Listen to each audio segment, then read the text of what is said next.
Bikin kamun kifi da al'adu na ƙasar Argungu ana shafe tsawon kwanaki 4 ana gudanar da shi, a inda bikin yake da tsare-tsaren bukukuwan da za a gabatar a kowace rana.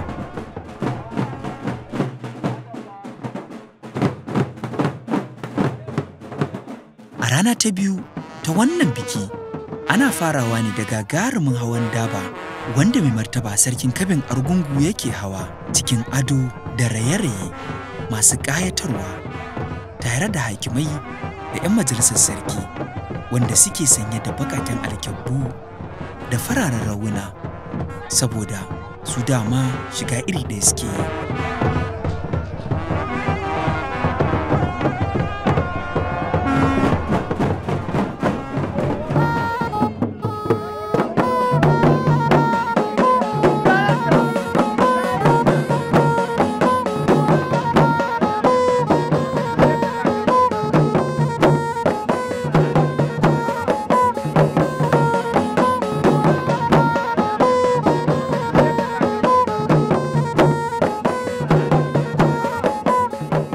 Rana ta biyu bikin ya ƙayatar, domin kuwa an samu bakoncin mai girma shugaban ƙasar Najeriya Muhammadu Buhari da gwamnan Kebbi Abubakar Bagudu da na Jigawa Muhammad Badar Abubakar da ministan yaɗa labarai da al'adu Lai Muhammad da manyan mutane daga ciki da wajen Najeriya sun gudanar da jawabai a gurin. Sannan shugaban ya kewaye kayan amfanin gona da dalar shinkafa da aka yi shi har kashi 3.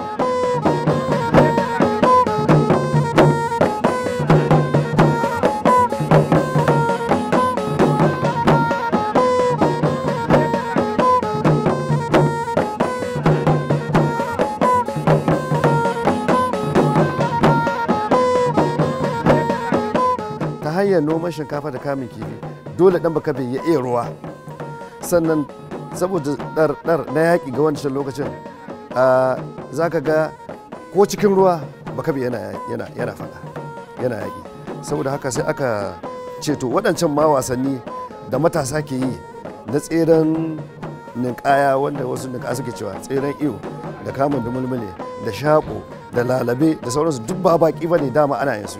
Aka ce to a rinka entertain, wato a rinka tarban baki da su kafin gobe in safiya za ta waye. Abin da suka ni shi a ai da kaɗin mai mu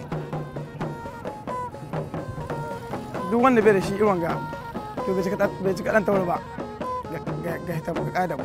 To yuka ai taɓo take, sannan su waɗanga hili suke an ganin su bisa ga yuka, inda yuka tana cikin jiki ina aka ganin ta. Nan muna wannan aiki na zama na gado wanda muka gada ga kaka da kakanni.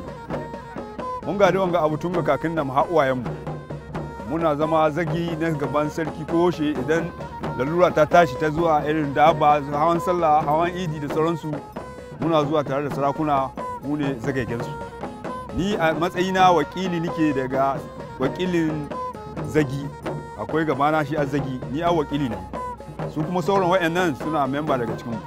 Tun lokacin da an kanin ɗan sarkin Kabi ruwan ganin gane yanzu, tun lokacin da fara hawan daba har zuwa yanzu. Wannan hawa gaba yake yi, saboda can dori wanda aka yi dori yanzu an yi wanda na dori, dan na yanzu ya yi inganci bisa ga na dori.